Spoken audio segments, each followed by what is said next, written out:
Hi hello welcome to my channel Hanvitha's collection. ఈరోజు నేను ఒక ఇయర్ రింగ్ మోడల్ చూపించబోతున్నాను. ఈ డిజైన్ చేయడం కోసం నేను 5S షేప్లో ఉన్న గోల్డ్ కుందన్స్ తీసుకున్నాను. ఇవి మనం స్టార్ షేప్లో డిజైన్ చేసుకోవాలి. ఎలా పెడుతున్నానో ఒకసారి వీడియోలో గమనించండి. మనం ఈ 5 కుందన్స్ని స్టార్ షేప్లో డిజైన్ చేసుకున్నాక మిడిల్లో ఒక జర్కన్ స్టోన్ కనుక పెట్టుకుంటే లుక్ బాగుంటుంది. ఇవి డైలీ వేర్ ఇయర్ రింగ్స్ లాగా చాలా బాగా యూజ్ అవుతాయి. మనం ఇంట్లోనే ఈజీగా ఇలా తయారు చేయొచ్చు. పిల్లలకైతే ఇంకా బాగుంటాయి ఇలాంటి డిజైన్స్ మోడల్స్. ఇలాంటి మరెన్నో మంచి డిజైన్స్ కోసం మన ఛానల్ని సబ్స్క్రైబ్ చేసుకోండి.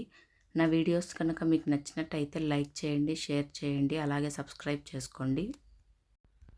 ఇలా స్టార్ లాగా డిజైన్ చేసుకున్నాక మనం మిడిల్లో ఒక స్టోన్ కనుక పెట్టుకుంటే లుక్ బాగుంటుంది. ఇవి OHP షీట్ నుంచి మనం కట్ చేసుకొని వెనకాల ఒక ఇయర్ రింగ్ బేస్ని సెట్ చేసుకుంటే మనకు సింపుల్గా ఉండే daily wear earrings ready అయిపోతాయి. చాలామంది నా వీడియోస్ చూస్తున్నారు కానీ లైక్ చేయడం లేదు. ప్లీజ్ నా వీడియోస్ కనుక మీకు నచ్చినట్టయితే లైక్ చేయండి, అలాగే మరిన్ని వీడియోస్ కోసం సబ్స్క్రైబ్ చేసుకోండి. ఈరోజుటి వీడియో ఇంతే. ఒక వీడియోతో మీ ముందుకు వస్తాను. Until then bye bye.